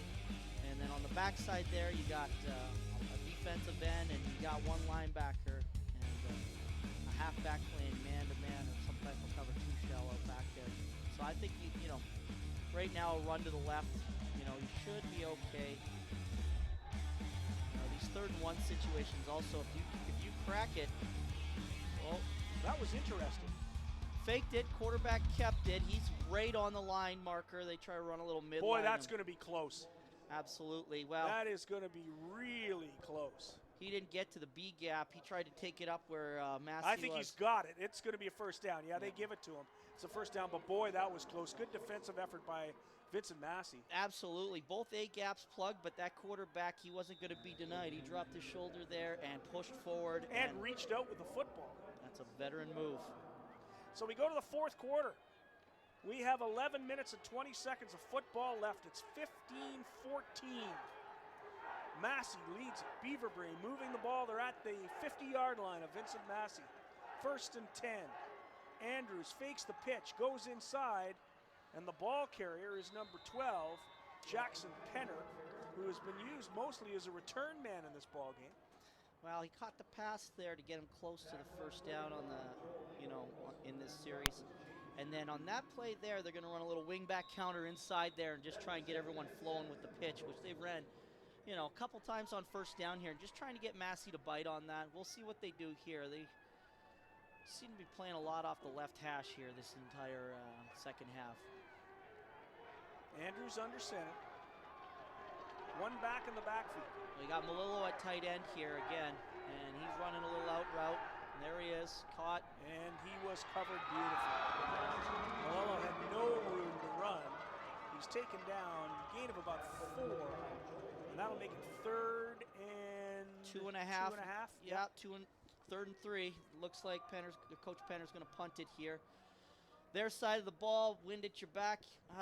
This is fake territory here for sure.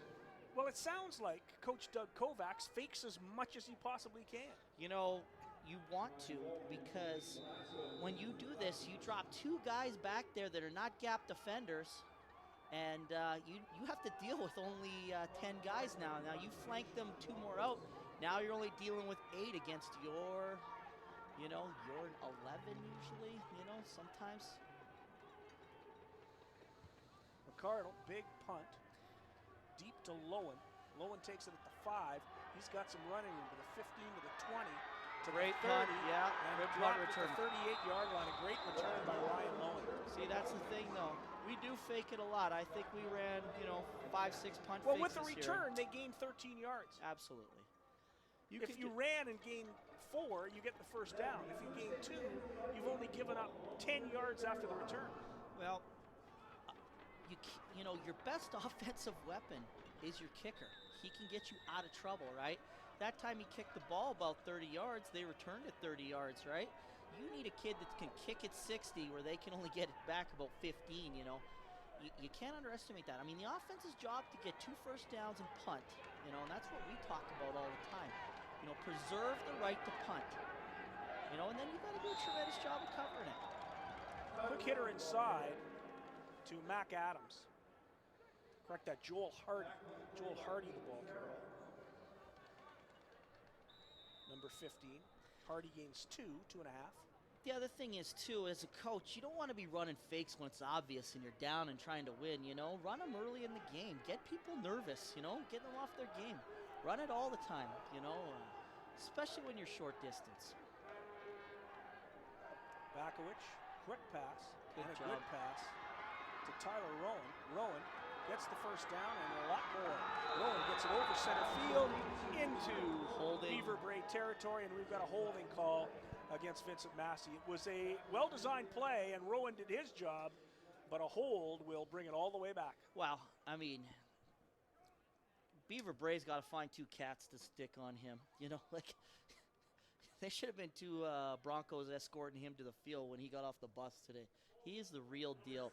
And he's out in the flat there. And again, 3 guys out there to corral him. And he makes one guy miss, and then the angles are poor. He cuts back, and he gets it.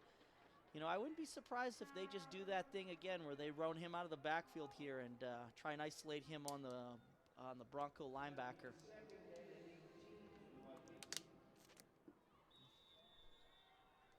So that will make it second and about 18 yards. Second and 18 for Vincent Massey. Yeah, Back here he which comes. the quarterback. He's out. He's running a little crossing route. They're looking for him. He's wide open. Good There's a nice pass. catch. They get him out of bounds. He's right at the first down marker. Yeah, it's going to be close. It's going to be very, very close. They've marked him about a yard and a half short of the first down. Well, coach is calling for the punt team here, but he might reconsider once he sees the mark. He's got about a yard and a half, almost 2. Well, someone's down for Massey. I think it's their left guard again, number 70. And he might be reconsidering now. It's 3rd and 1, and he's pulling the punt. I don't know.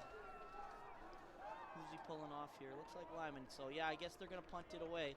It's 59, 69, 59. 69, Tyler Cahoon.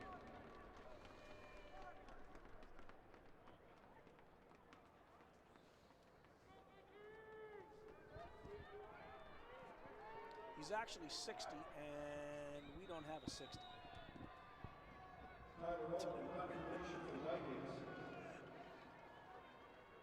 So Rowan to punt, not a great punt.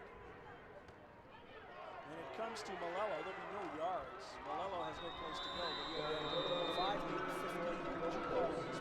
Well, 15-yard penalty here. It's a great catch in the air, but, you know, I'm not going to let Malillo get going either. Yep. You don't want to take the 15. You kind of want it to bounce and then, take the 5. But, I mean, there's some dangerous returners in this league, You don't want to let him catch it in the air and then get going, and you're backing up as he's moving forward because you're trying to, you tell the kids, if you're within the 5 yards, don't back up. Because it's not like you're not going to you're not going to get called. And then, number 2, you're going the wrong direction. Take the penalty, and then let's play defense. So it'll be 1st and 10 at the 54 of Beaver Brae. 7:57 to go here in the 4th quarter. Beaver Brae trails at 15-14. Beaver Brae hasn't scored since early in the 2nd quarter. Andrews. He might throw this. To Jackson Penner, and Penner has Malello, and he dropped it. Malello dropped it. I saw that coming right from the start. You did too, yeah. You could just see the way he was moving. He had no interest in moving forward, just by his body language there. And Penner could have made a championship type play right there. But Malello dropped the ball. It was a pretty good pass, and he just didn't handle it. He knows it too. Yeah, unfortunately, it happens. Not everyone's sure-handed, and it's a little cold out there. When it's cold, the ball gets heavier. You really got to squeeze it. So 2nd and 10, again from the 54. Andrews under center. He's looking for a receiver, and he has nobody. He had Andrew Carmichael wide open. Yes, he did. Couldn't make the connection. Well, that's tough. Going to have to see what happens here. There's 7 minutes left in the game. Lots of time, can't panic. 2 good plays in a row with open guys. You've just got to execute, though, in a championship game. And well, the pass to Malello could have changed everything, couldn't it? Absolutely. I mean, he probably would have got tackled, but you're down on the 20, and you're in field goal range immediately. But we'll see how they go here. It hasn't been great kicks. This one's a good booming kick. It's going to be caught in the air. And good coverage there. So, Very good coverage. Yeah. So Lowen's taken down at the 28. It'll be 1st and 10 for Massey from their own 28-yard line with 6:50 to go here in the 4th quarter.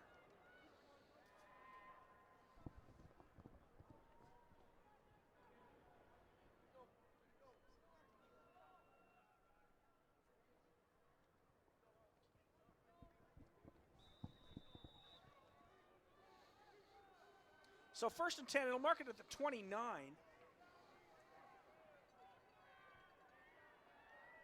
Bakowicz, the quarterback.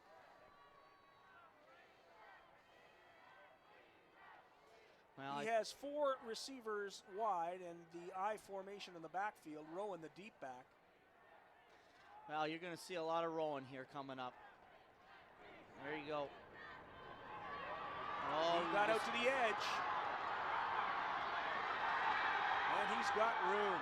Big Tyler Rowan takes it out to the 51-yard line of Beaver Brae. Well, Massey's starting to lean on people here, and you could just see it here.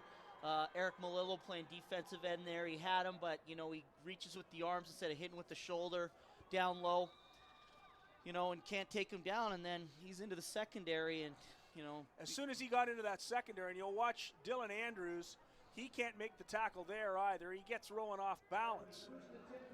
But Tyler Rowan has been the show throughout this game. More than 100 yards rushing. A couple of touchdown catches. He has been the difference in this game. Now they're going to bottle him up here. But he's big and strong and gets himself 2 yards. Absolutely. You know, they had him. You could just see the push coming up the field, and he made a good cutback there. But all the Broncos are rallying to the football right now. But, you know, it's 2nd and 7. Second, and then, you know, he's pushing that pile forward. So 2nd and about 8. Massey leads at 15-14. 5 minutes to go here in the 4th quarter. Bakowicz fakes the handoff to Rowan. He goes deep, and it's too far. And Mac Adams falls down. Yeah, Massey bench wants a pass interference call, but it's a bad throw, and he fell down on his own trying to 360 and try and find it. You know, you're looking up here. Most of the WHSFL games are playing during the day. Now you got to look up into the lights too. It's tough. You know, especially if you don't play here very often, you're not used to it. You got to be a cool customer too. The worst thing you can have as a receiver is knowing that that ball's hanging up in the air and you got defensive backs all around you. So Rowan will punt. Penner and Malillo are deep.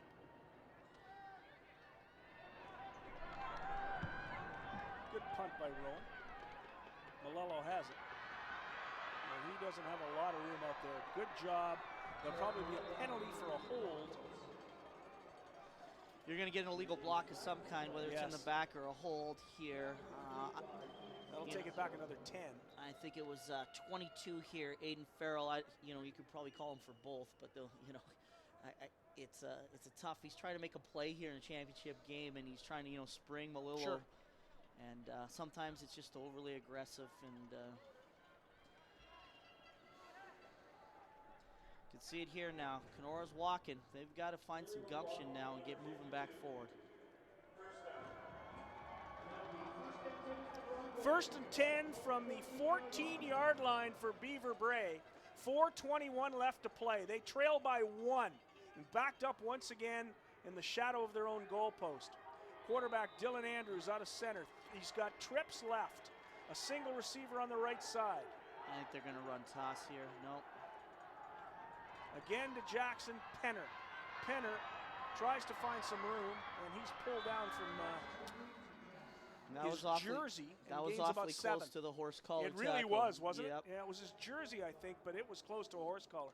Well, you know, I'll give it to these refs. They're letting the boys play, and that's what you want. We've had a couple holding calls here, and you had the illegal block here, but by and far, you know, there hasn't been a lot of penalties on the field, and that's what you want to see in championship games. You want to see people playing at the highest level right now. So 2nd and 4. It's a big down for Beaver Brae. The pitch to Malillo. He has no room, and he's going to be caught. What a great day. And he fumbles the football, and Vincent Massey has it at the 16-yard line. And a tremendous defensive play by Massey. It's picked up by number 44.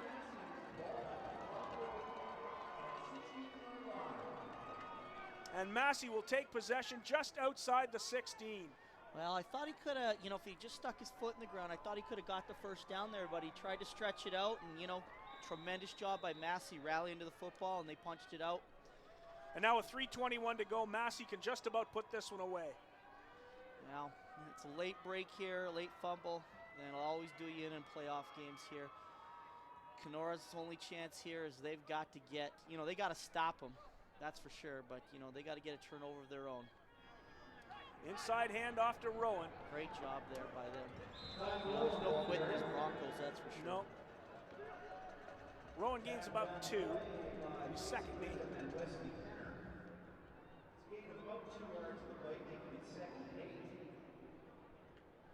Rowan's done a tremendous job. Wesley Penner has been outstanding defensively. So is Wasey Peckham. Yeah, it's going to be tough. You're going to have to choose between those two for Pacey Wickham. My apologies. Pacey Wickham and Wesley Penner have both been tremendous defensively for this Beaver Brae ball club. 3-minute warning, 3 minutes to go here in the fourth quarter. Massey with a chance to put it away. They lead 15-14. Bakowicz fakes inside, gets a good block. Pass on the outside to Fassé, and he misses it. But we've got to push. It looks like it may be offensive pass interference. I don't, they're hand fighting down there. I don't know what the call could be, but I mean, it's a jump ball by 2 guys. If they penalize Kenora for this, I would be upset. If they penalize Massey for this, I'd be upset. It's going to go against Massey. They sure are talking about it. Now this is a tough one because it'll take them out of field goal range too, and then you go up by 4 if you kick the field goal, and you can, you're going to force Kenora to score a touchdown to win. But if you're on, if they take them out of field goal range, accept the penalty, they got 1, a chance for a turnover, and 2, they can get this ball back. So it's an offensive pass interference call. Oh, it's going to be roughing the passer, so we'll replay second down. So penalties both ways, and we'll replay second down. You know what? Fair enough. It's a wash. You know what? You can't be upset about that. I just think it should have been an incomplete pass. As a head coach, I'd be livid, but... So it's second down, 8 yards to go. Bakowicz has 2 receivers left, 2 right, and the I formation in the backfield. Bakowicz pitches nicely to Rowan. They got him stuck. They stopped him. They stuck him about a yard short of the first down. He's right on that marker. Oh. I don't think it's a decision. I think you go for it on third down. Absolutely. 6 inches to win a championship. Sure. Yep. And I see the commissioner down there, Rick Hankowicz, and the vice commissioner, Doug Zabrecki there. They've got the hardware ready to go, the medals, the banners. They're waiting on here who's going to be the offensive player of the game and the defensive player of the game. And you're third down and a foot for a championship. And we'll see. Massey's, they're going to go under center, and they're going to give it to Tyler Rowan. There's no question about it. I mean, he's got to have 40 carries. And the inside, the first man through. Ball's out. And he fumbled. Massey got it back. They got it back. First down. Well, I was watching a game earlier this year. We had Kelvin. Joel Hardy's the ball carrier, by the way. He gets the first down to the 4-yard line. I was watching film earlier this year. You had Kelvin against Murdoch, I think it was. And I was out at East Side, and they were doing the exact same thing. Third down, went for it. Kelvin stripped it, ran it back for the tie-in touchdown. Wow. Unbelievable. Ball security is so important at this time right now. First and goal for Massey with 1:43 left to play. Massey can put it away right here. Well, delay a game under a minute. That's a loss of down.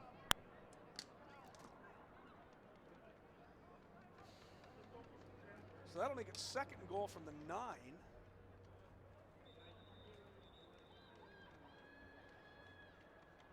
Kenora's not buying anything that Massey's selling. They've got everybody up in the box and playing run. Coach Penner's giving them the call. Go for it. They need a miracle here. 1:36 left. I don't know what that call was. There was no call at all. Nope. They picked up the flag. Bang. Inside to Rowan, and he's hitting the backfield. They need to call timeout here. Again, that was Pacey Wickham, who was the first man through. Pacey Wickham, outstanding job there. I think he's got 3-4 tackles for loss, but outstanding play. Beaver Brae's got to start using these timeouts, or they're going to be taking them on the bus with them back to Kenora. I don't know what they're waiting for. What do we got here? Third down.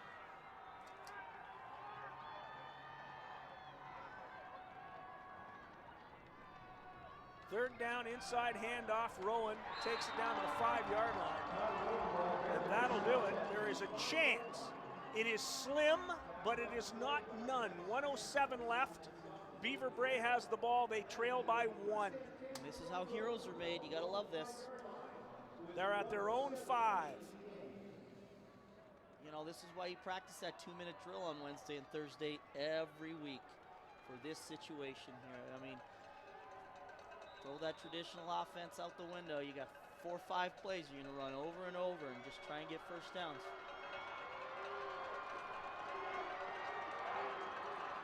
So Dylan Andrews under center. Here comes the wheel routes.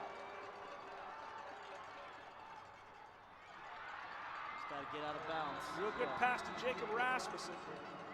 He didn't get out of bounds. The clock is... You can't huddle here. You need to go no huddle because it's going to go. Second and 2. There's the clock. You need to snap that ball as soon right as, away. Yep. And they're just losing seconds. It's down to 53, 52, 51. Long count. Andrews Whoa. is caught in the backfield, tries to gain yardage. He's probably going to get back to the line of scrimmage. But now with 39 seconds left, he is running out of time. Massey starting to celebrate on the sidelines there. You know, 3rd and a yard. And now they're calling timeout.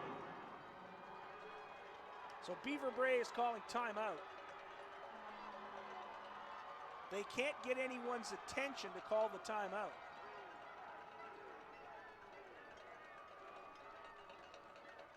Finally, they get the timeout call. So 39 seconds to go. Beaver Brae calls time.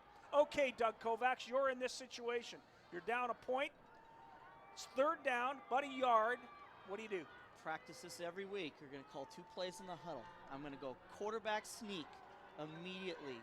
Get the first down in like some type of spread formation. And then we're going to stand up. We're going to hand the ball to the referee directly. And we're going to line up and we're going to run whatever pass play we've got called next. And you practice this every week. You know, I'll tell the kids, you know, okay, you got minute 48 on the clock. You're on your own 15, go. And we don't play tackle, we play touch, so they got to, manage the clock and manage it so that they can. They got to get reset, and they got to go to the sidelines. They got to see the receiver coach formation call, in 2 plays. I'll just signal to, they know what to do. But when you get this late in the season, you should already know, you shouldn't be guessing or looking at coach. You know it's quarterback sneak and, that corner route. You can see Massey here. They're playing off. No quarterback sneak. He's going to throw it now, and he's fumbles. And Massey gets the football. This one is over. The fumble recovery by big number 72, Liam Doherty. And that'll do it. Doherty forced the fumble, jumped on the ball. And obviously, Coach Penner disagreed. He went for the pass on that down. Great play by Doherty. Now, Massey was so far off that you could pass, but you do need to pass protect. So it's not a bad call by Coach Penner. It's just some poor execution inside. You can't have a kid come free like that on 3rd and inches, too, and not be able to get the ball off, right? You tell your quarterback, just give us a chance, throw the ball. But it'll be interesting to see Massey here. They need to down the ball, but I don't You know, we'll see what they're doing. Looks like, Bakowicz, quarterback sneak. and he goes gets nowhere. whacked by, again, by 39 here for Penner and Pacey Wickham. Oh. Boy, those two have just been battering Rams inside all night. Absolutely. And that'd be second and goal from 5. I don't know why Coach Penner's not using that last time out. We're down to 25 seconds. The clock is ticking, and now the timeout's called. Well, a lot of great Currie Division final here. 2 even teams, and you can see the bottom of the Vidrick and the top of the Currie, they're exactly the same. You know, Exactly. Yep. 15-14 and is going to be the final score, unless something unforeseen happens and they get it into the end zone in the final 24 well, seconds. you saw that St. Norbert playing Nealon here. So it looks like there's going to be 2 championship trophies in Brandon. You know, when they came in, both schools played in the Vidrick. They got schwacked. Crocus and Massey went up to Potter, and they got schwacked. Now they're playing competitive level. games at Yep. their level. You know, and it's not a knock on the Brandon kids or the No. Brandon coaches. You know, you just don't have the population and the ability This to draw. isn't a big team. You look at the sideline. There aren't a lot of kids left on the sideline when the offense is on the field. Oh, no, you know, there's another 15, 20 kids left, but I mean, But that's not like your club. well, We have a flag to play. varsity AAA football is its own animal. Exactly. There's no, see, when you play in the Currie and, you know, and maybe in the lower Vidrick, you're going to carry some grade 9s on your varsity team because that's the future. You don't have, neither of these schools have JV. I mean, Massey's had JV before, right, with limited success. But, I mean, you're going to have kids because you can't turn away kids and say, oh, you're too small to play Potter football, or, you know, you're too small to play Currie. You're going to take the best grade 9s and you're going to play them. And, you know, you can see, like, the little slot back out there, Max, you know, he had a couple big returns and the big Mickey catch. Sion, Yeah. little tiny kid, yeah. Yeah, you could see that, you know, at the Potter He's level. a nice player. You know, at the Potter level, your 9s and 10s are going to play JV football. And they have to because they're going to get schwacked. Yeah, you look at this Massey team, and they have 1, 2, 3, 4, 5 14-year-olds on the roster. Okay, see, so, you know, it's not your first 12 where you have the issues with Brandon and the Winnipeg schools. It's your next 24, right? Takes, you know, our next 24, our 13 through 36, you know, are a lot different than their 13 through 36. You know, there's no 14-year-olds out there. You know, at Grant Park, we've been very fortunate to have 3 grade 10s play varsity football over the last 5 years. You know, one of them's Tony Rossi, who's an outstanding. You know, he's ranked in the top, you know, 50 in the country by Canadian Football Chat. I mean, that's a kid that could play varsity football in grade 10. You know, he's just a specimen, you know, and he's probably going to end up playing college football here for one of the big CIS universities. I mean, he's got the grades and everything, but I mean, Tony wasn't ready to play Potter football when he was in grade 9. Exactly. Now they've got, this team has 5 of them. This team has a load of 15-year-olds, a pile of 15-year-olds, this Massey team. So they got a lot of grade 10s. They're going to be very good next year. I mean, they're coming off a Currie championship here. They're all going into grade 11. You know, I know Coach Steves is going to do a tremendous job with them in the offseason and try and get them, you know, in the weight room, and they're going to be back. And you might see them back here, but not in the Currie. You might see them in the Vidrick championship. You know, and Beaver Brae, look at them. They're a big school. They've got big linemen. So we still have 11 seconds to go in the ball game. It's 15-14. Massey is in complete control. They lead it by 1, but they have it 3rd and goal at the 3. Well, this is that situation here where you don't want to, I don't know. I think they're going to tell Tyler Rowan to take the snap and run back to the middle. Rowan's going to take the snap. Quarterback sneak. They better get him. They better get him. Rowan got it to the goal line. And they're trying to jump the snap and pop the ball out. You know, It's offside. They're going to move the football a tiny bit and probably let Rowan do the same thing again. very interesting. You know, they take it out of their quarterback's hands and put it into his. I hope Rowan's, taking some snaps over the years, and he's not going to bobble the snap, because that's how it gets popped. You're all up there, and it gets popped up, and you're going the other way. Oh, they called it offensive. They said the quarterback bobbed his head. Well, like I said, strange move having your tailback take the snap when your quarterback's done it all season. He did a good job, too, on the quarterback sneak. It's declined, and Beaver Brae is going to end this game with the football. 10 seconds to go. They're at their own 1. Whew. This is the longest final minute. Yeah. Massey's done everything right trying to kill this clock. It's just been a little sloppy here at the end. But you can see Massey's not caring anything about what's going on here. They are playing deep, and they're going to throw it to Malillo one-on-one at the bottom, or at the top of the screen, and now they're going to call timeout. We might not get this JV game in. We may not get to see JV football tonight. Timeout is called by Broncos. So Beaver Brae calls timeout.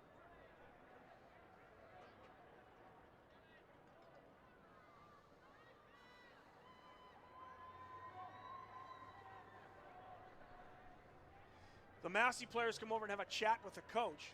Now Massey leads at 15-14. There's 10 seconds left in the game. Well, Tyler Rowan's going to be my vote for Offensive player of the game. offensive player of the game. He's been outstanding. There he is on the field again. And then it's a tough one here. Pacey Wickham and Wesley Penner have played outstanding football games as well. I really like the way Pacey Wickham has played. 10 seconds to go. 1 yard line, their own for Beaver Brae. Well, they've got Tyler Rowan to the bottom of the screen here, and they've put Malillo up to the left on the opposite side. So, they've got, Beaver Brae got anything. They've got what they're looking for here at the There'll bottom. be 3 rushers. And they're going to get to him. He avoids, throws deep, and it's dropped. And that was Wickham with the opportunity to make the catch at the 30-yard line. Now Malillo's up there at the top of the screen, and he's got a one-on-one matchup. We got one more play. 2 seconds to go. One final play. Now, someone's had to win this game here, and congratulations to Massey here after this play. Anything can happen, but they've done everything right in the second half. Watch Bryce Addison, 54. He had the pressure on Dylan Andrews the first time. There you go. Tipped out of bounds, and that'll do it. The game finally ends. We get a winner. Yes, we Your do. Currie Class A champions are the Brandon Vincent Massey Vikings. Congratulations, Coach Steve there. I know he does a tremendous job out there. And I think this will be his first championship, I think, and it's well-deserved. They played phenomenal football in the second half. They made very little mistakes here. And, there's going to be bonfires in Brandon tonight, as you can see the Brandon faithful there going crazy in the stands. Good for them. Well, that's it. That'll do it. The Brandon Vincent Massey Vikings have won the Currie Division Championship. The final score, Brandon 15, Kenora Beaver Brae Broncos 14. It's been a tremendous game. We've enjoyed bringing it to you, and we'll be back probably in about a half an hour to bring you the JV Championship game. Stick with us. It's Winnipeg High School Football League Championship weekend. Thanks, everybody.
Vincent Massey Vikings, number 30, Tyler Brae.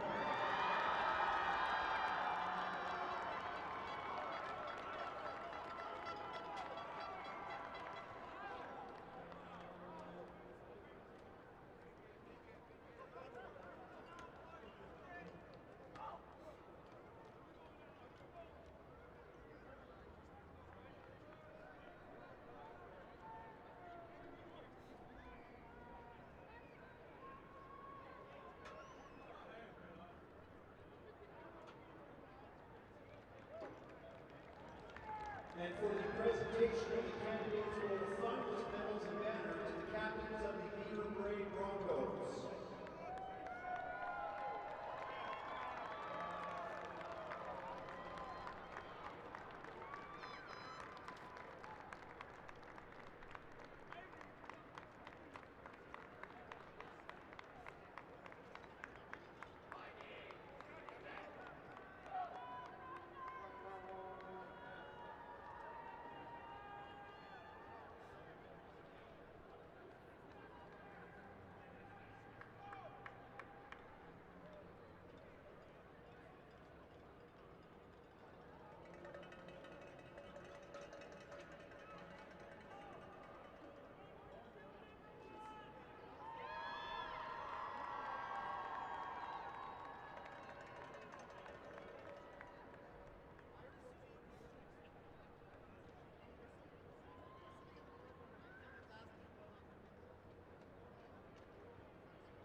And for the presentation of the champions medals and candidates gold trophy to the captains of the Vincent Massey Vikings.